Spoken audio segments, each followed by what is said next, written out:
हम पौधों और दरख्तों से अपने मुल्क को सजाएंगे इंशाअल्लाह। हमारे मुल्क को दरख्तों और पौधों की ज़रूरत है। आइए बीमारियों के खात्मे और सेहतमंद ज़िंदगी गुजारने के लिए पौधे लगाएं।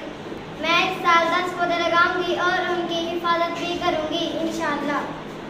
दरख्त और पौधे हमारी अच्छी सेहत के लामिन हैं। आए दरख्त लगाएं और पाकिस्तान को बंजर और वीरान होने से बचाएं। दरख्त लगाएं, मुल्क को सरसब्ज बनाएं। दरख्त बहुत ज़रूरी है क्योंकि मुझे सांस लेने के लिए ऑक्सीजन की ज़रूरत होती है। दरख्त लगाना फर्ज भी है और कर्ज भी। आज दरख्त लगाएंगे, कल को साया और ठंडक पाएंगे। हमारा झंडा भी है सब्ज। आए अपने ज़मीन को भी सरसब्ज बनाएं। दरख्तों के बगैर अच्छी सेहत नामुमकिन। दरख्त और पौधे अल्लाह